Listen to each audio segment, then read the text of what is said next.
Goalkeepers, never strikers, they'll deliver. Crowd roars, we run.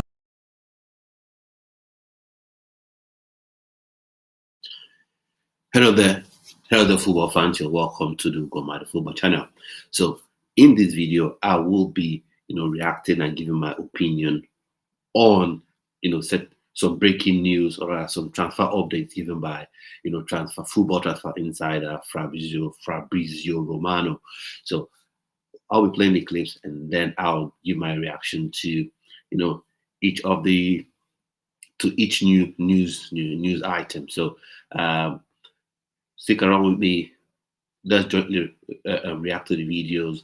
Let me know your thoughts and opinions in the comment section, and let's go. So I'll just play the video for a bit, and please forgive me. I'll be pausing a lot because I want to react to each news item.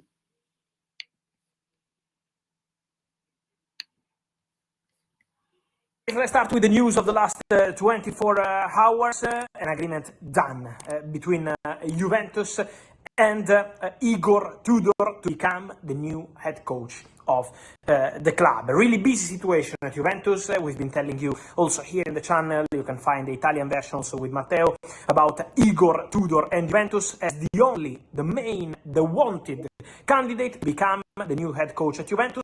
Why? Because it's over for Thiago Motta. Thiago Motta will be fired by Juventus probably while you are watching this video. The decision was already official, but what we can tell you is that it's over between Juventus and Thiago Motta, and the man they wanted is Igor Tudor, nothing agreed with Roberto Mancini. The point is that Igor Tudor accepts all conditions. So now I'll just give my opinions about that in a bit. And for me, Thiago Motta, arguably one of the football's rising stars in terms of young coaches, and he left the Bologna that he was at, playing really good football, had Cenre under him, playing really good football under him, and then went on to Manchester United, but he hasn't been that great at Cenre. And now Thiago Motta joined Juventus, and he's not been too bad for them. I think there's just a point outside the Champions League spots, and now he's been sacked, and they're looking to hire Igor Tudor. Going by what Fabrizio Romano has said, the deal's almost done, almost set, for Igor Tudor to become the new head coach of Juventus. Now, for me, there are two ways to look at this. For me, I don't really follow I don't follow Juventus that closely. But one thing is this: sometimes young coaches get it wrong in terms of what they choose to implement. They choose to be too much of revolutionaries as opposed to wanting to win for that season. And when you're going to a club like a Juventus, a club like a Manchester United, a club like a Chelsea, a club like a Liverpool, like Real Madrid, like Barcelona, yes, they would like you to build. But because of the pedigree of the club, because of the status of those clubs, you have to also win whilst you're building. Fair dues, fair play. He's gone and he's finished second. Just a point right now outside, the Champions League spots, which you would think normally that should be good results. And I think he's been unfairly treated in a way because, there are a lot of players who wanted to sign. They vetoed the signing of those players, and there are players that he didn't want to sign. They ended up signing the players at the Juventus board. So for me, I think that's a bit unfair to him.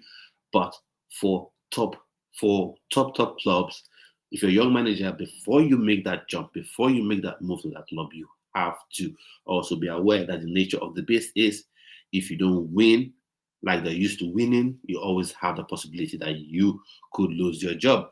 But so fair play to Thiago Motta, because sometimes you have to take that jump. Sometimes you have to take that risk to make the jump to the big club, because if these big clubs aren't in crisis, if they're not in the top spot, they won't be going for a young manager such as Thiago Motta. So, but for me, I feel it's still a bit unfair because it's so close to Champions League spots. But there again, that's the nature of playing for rather being the coach of top clubs. If you're not performing, you're gone.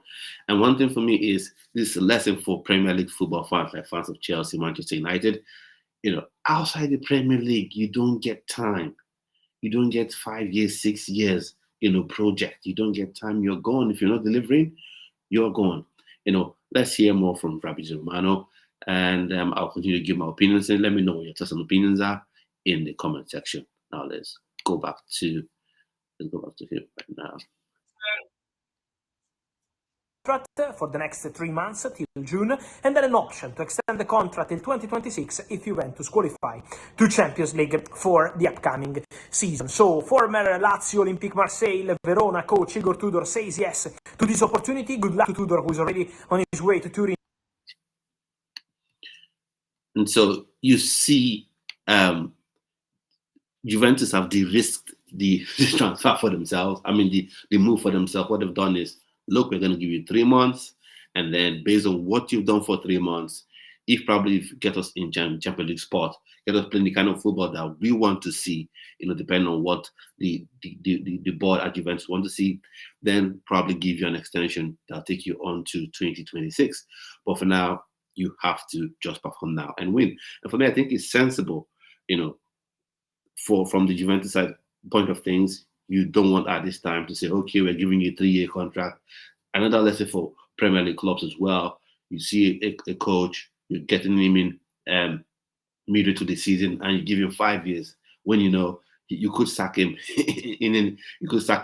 in 2 or 3 months or less, because he may come in and be unable to perform. So I think that's the best way to approach it. You give him a short-term contract, performance-based contract.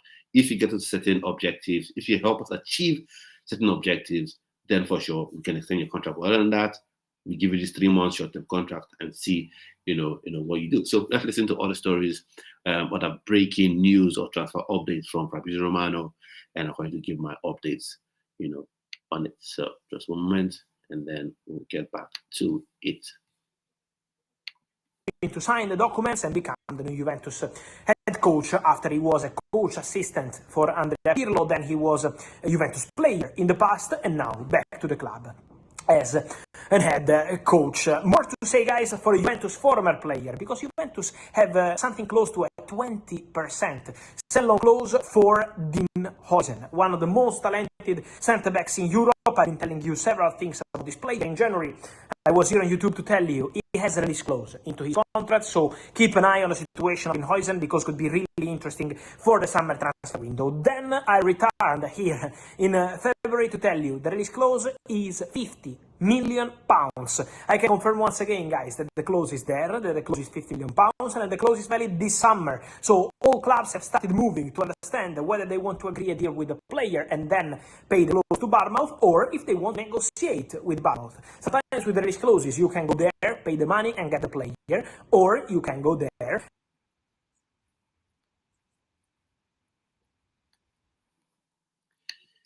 Yeah, so it's funny, Dean Huijsen, I think he was on the books of Juventus, deemed not good enough, let go to Bournemouth, and then he's been excellent. Fair dues to him, he's been very, very good for Bournemouth, been part of the excellent form relatively that they've been having, and now a lot of clubs are in for a signature. I'm sure Chelsea and clearly Capital are there watching as well, looking, probably considering. Man City could also be in the mix, Real Madrid could also be in the mix, possibly Juventus as well could also be in the mix. And so this is a message for young players. Sometimes making a move to a club like Juventus may be too early for young players. It may not really be it may not really give you the opportunity to play your best, because you're going to those clubs, you have to perform. Yet again, because of the pedigree of the club, because of the history of those clubs, you have to perform. And now he's come to Bournemouth and he's played very well. And clubs like Real Madrid are rumored to be, sort of circling the wagon, looking to possibly make a move to sign him. But then the issue is, this is a caveat: if you want to sign a young, let's just not even say young, let's say a defender or a player in general playing for a sort of lower level club or less fancy club, you want to rush in and sign that player. The one drawback there is, or one caveat is, that player playing for that club that is not really fancied, one that doesn't have that much pressure on them to win. Because let's face it, if Bournemouth finishes 10th this season, it's still good.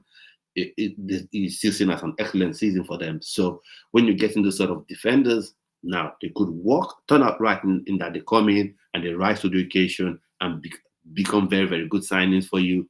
That's fine. But also sometimes they could step into that, very well fancied club, club that you always have the pressure to win every time, anytime you step on the pitch, and they could fold.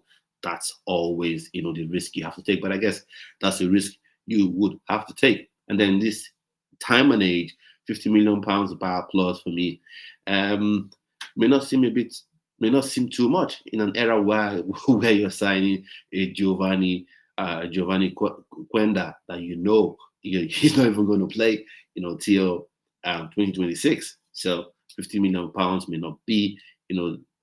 not be too expensive, in my opinion. But that only depends on if the player actually goes and rises to the occasion at the top club he goes to, whether it's Real Madrid or an Arsenal or a Chelsea, or indeed maybe, who knows, heads back to Juventus and things like that, and actually goes to those clubs and actually performs. Then maybe you then say, okay, yes, the money spent was indeed, well spent. So we'll just have this play again and react to, the stories by Fabrizio Romano. So one moment, I'll just go there and I'll let it play again. 4 million euros more, and then get the player with different kind of payment terms, so easier for financial fair play. So that's what several clubs are considering. Which clubs? I've been telling you since January. Chelsea are there, except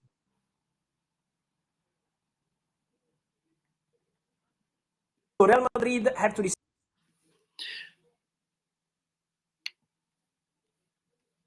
Now we've heard about clubs like Chelsea could be interested. Now, Chelsea fans, what do you think? That centre-back position, are you looking for yet another youngster, yet another 21-year-old, come the end of next season, probably be 22 years old. So is it the kind of signing you're looking for? Is it the kind of player you're looking at the club signing yet another youngster? Is it the kind of signing you want? For me, I want experienced heads. You already have youngsters in Will that's not going anywhere. You already have probably Chalobah would be sold. What I look at it, but you have Will there already. You have Anselmino there already. So will Anselmino be sold? To make room for the Huijsen. So what are you going to do? Do you want another young centre back? For me, I'm not looking for any young centre back. I would more prefer maybe Real Madrid sign Huijsen, and Chelsea can get an Antonio Rudiger that can provide leadership and maturity in that centre back position. That's what I would be looking for. I don't know what your thoughts and opinions are with respect to signing in Huijsen. I know right now he's like, with all due respect, right now he's the flavor of the month.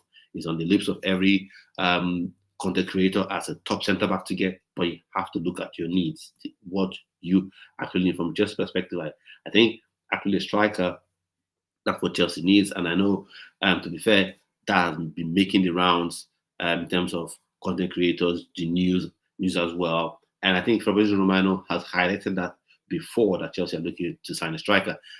And we'll see if he does mention it in this video. And I'll give my 2 cents about that when it comes to that point. But for Dean Huijsen, while he's a good player, he's a very, very good player, he's not someone I'm looking for. I'm not overly, excited for Chelsea to sign. Not because he's not good, he's very, very good, but he's not what Chelsea needs at this time, in my opinion. I'd rather have an experienced centre-back that can provide leadership, as opposed to another player that you have to, way too mature. You have to keep making the excuses of, he's still young, he's very, very young. You don't expect so much from him. No, we want an experienced centre-back. In my opinion, I think he will be better suited to a Real Madrid, Spanish La Liga, where, you're expecting more,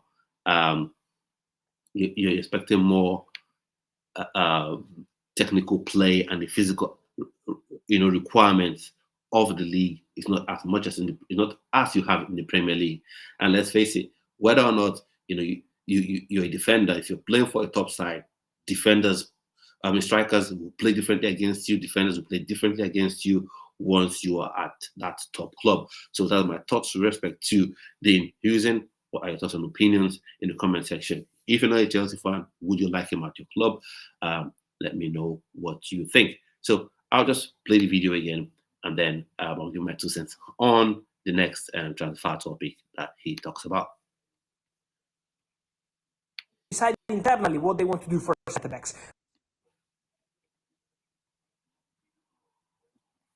I can confirm that Barcelona want to add one more player. No problem with Jules Koundé. We have reports of a done deal for Koundé to extend the contract till 2030. What I'm told is that we are not yet at that stage. So Barcelona have not agreed anything yet with Koundé. It's not a negative news. It means that it could take some time. So now for me, this is interesting because for me, I keep wondering how on God's green earth, does Barcelona continue to sign players? How do they manage to do it? Each time they complain about not having money, about not having resources, about not having to trigger certain levers, having to sell parts of the stadium, having to sell some part of the turf, to raise money, having to sell a huge percentage of Barca TV, So how do they keep doing this? They keep signing players upon players upon players, and then you see sometimes they say, oh, they can't really sign the player, and then somehow, some way, they find a way, and then the player gets registered, and now you want to sign yet another right back when you could just use an academy right back and use Jules Koundé as your number one right back until you figure out your finances. But I guess the rules applies differently to Barcelona. But we all know if this had been Chelsea.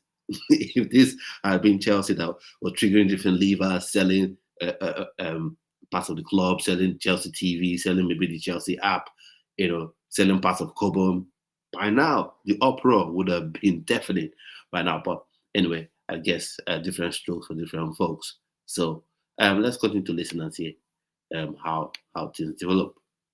They need to negotiate more. It's going to take some time, but Barcelona are very happy with Koundé. Koundé is very happy with Barca, with Hansi Flick, so there is no problem. But they're still negotiating. But Koundé remains the absolute starter for Barcelona. They want to add one more player because, Champions League football, many games, Barcelona are very competitive in all competitions, and so they want one more player in that position.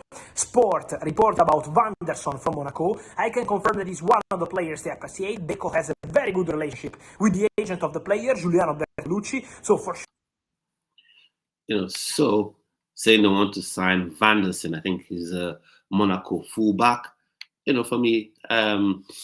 For me, that's fine if you want to sign Vanderson again, but for me, would they be able to register him? That's something you all have to think about. I don't really mind Barcelona fans. If you did watch this, what do you think about signing of Vanderson?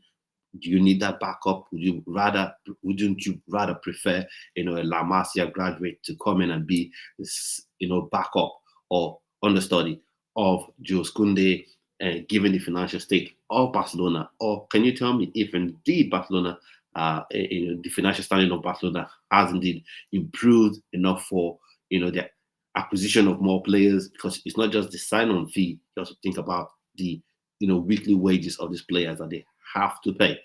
Are you going to have another De Jong situation where Barcelona ends up owing a ton of players more money? So let me know your thoughts and opinions in the chats there. So just share it again, and then let's go in a minute.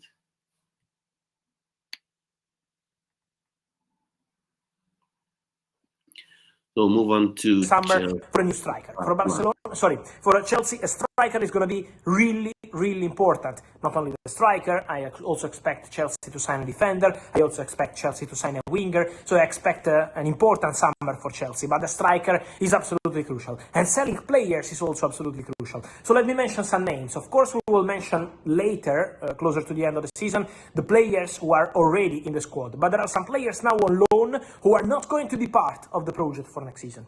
Kepa is out of the Chelsea project. Bournemouth could be open to keeping the player on a permanent transfer, so Kepa will leave Chelsea. Axel Disasi on loan to Aston Villa, but Chelsea idea is to sell Disasi. It's over for Disasi at Chelsea, and so the idea is to sell the player in the summer, Aston Villa or any other club. Ben Chilwell on loan to Crystal Palace. I'm told that it's over. Also for Ben Chilwell, so another player who will be sold in the summer transfer window. Raheem Sterling on loan to Arsenal is going to return to Chelsea at the end of the season. Arsenal are not signing the player on a permanent transfer, but Chelsea's intention is to sell Raheem Sterling and find a new club. Armando Broja, Chelsea have a big respect, a player coming from the academy, a good talent, but Chelsea are not believing in Broja as a player who can be an important part of the squad for the future. So I also expect Armando Broja to be on the market. And then there is Joe Felix. The expectation is for Joe Felix to return to Chelsea. Milan at the moment are not proceeding with any negotiation or intention to keep Joe Felix on a permanent transfer. So at the moment... Yeah, so for me, obviously Chelsea have to sell players, have to sell players. Not for me, not even just about making room or raising finances or funds to sign a striker. Some players just have to go because they're not performing. Disasi has to go.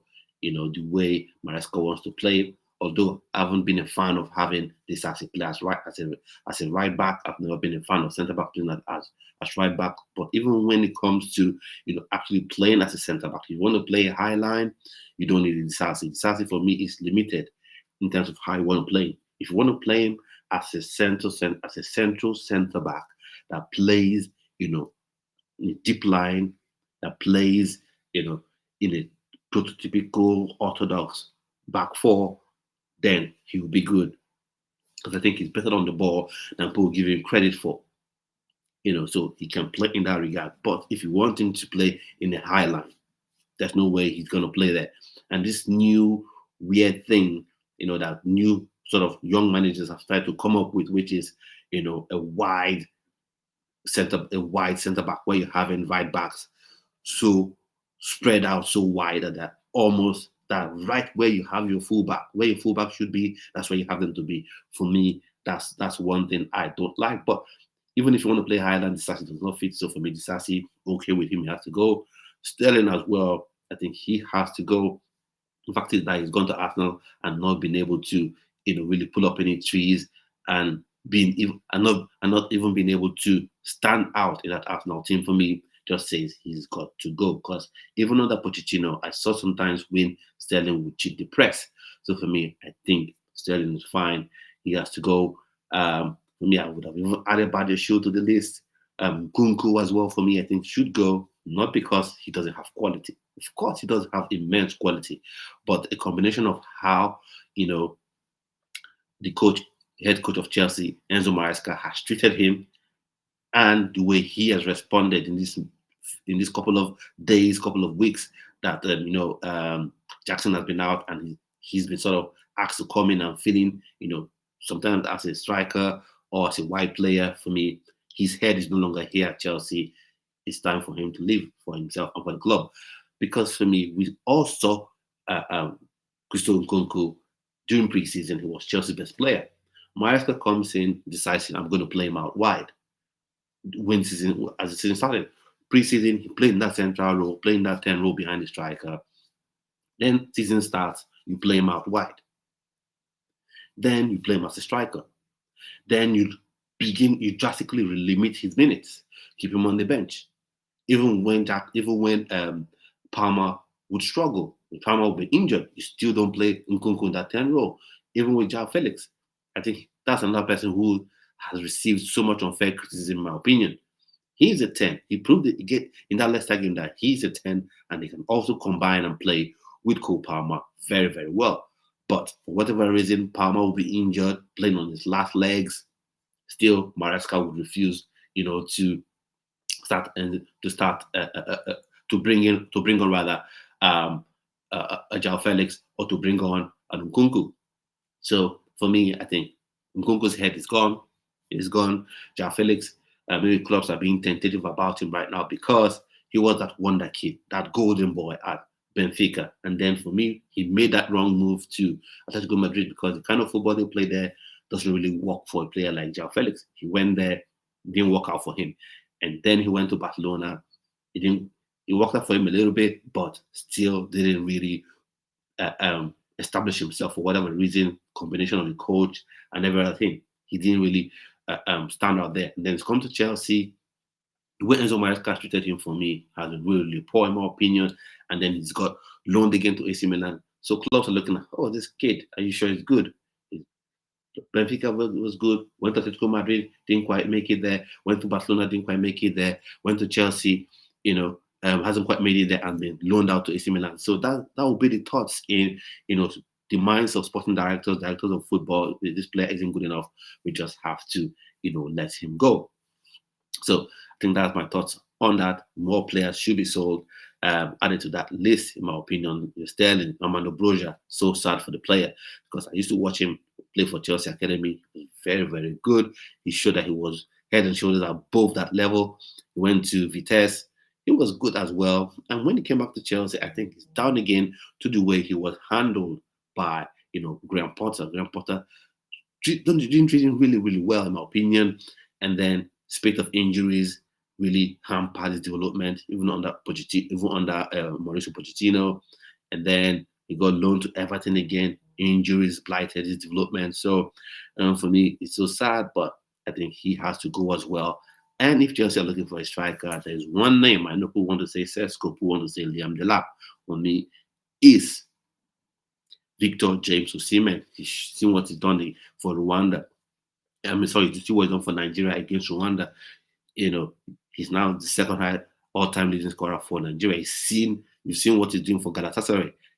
He's 31 goal contributions, 26 of those goals, and he's a leader of men on the pitch. You see him lead, and there's something someone pointed out, which I also noticed as well, which is many players, you see them, they play so well for their clubs, they get to their national team, they can perform, but he does it for national team and for his club side. And he's one player that can do it all. He can play as a lone striker. He can play as a striker pairing up with a second striker. It gives you that aerial option. And just like I said, that with respect to Dean Huijsen, that I prefer Antonio Rudiger because of his experience. The same thing. I prefer Victor Osimhen in the attack for his experience as well, in addition to his quality, because I don't want this, he's still 21, he's still trying to develop, he's still 20, we want him to develop, and you use that as a recurring excuse season after season, while you continue to miss out on Champions League, while you continue to miss out on European football, while you continue to miss out on the title race itself, competing for the title. So for me, I want Victor James Osimhen. Let me know the other strikers you want in the comment section. And the thing about getting Victor Osimhen that may be a bit of a challenge is Chelsea needs to get into the Champions League, so you can use the Champions League money to sign Victor Osimhen. So we'll just listen to Fabrizio Romano one more time, and then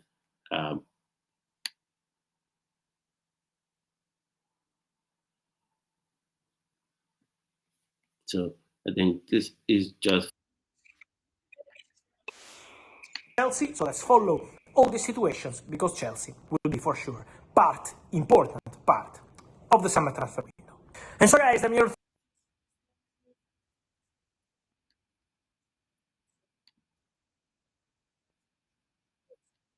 So for me, what do you think as well? What do you think about this transfer talk? João Felix, but from what Fabrizio has said, it wouldn't really be going anywhere. Probably if some huge offer comes in for him, obviously they will listen to it, but there's no real sure intent of let's get him out of here. But you have for Disasi, you have for Sterling, and I think there should be for Nkunku as well. So what are your thoughts and opinions on that with respect to all that Fabrizio has said and what I've said in reaction? That's of João Felix. They should be gone. Then Huijsen, where do you think he should land? Do you think he will land back at Real Madrid? Will land at Real Madrid? What do you think about Antonio Rudiger heading back to Chelsea?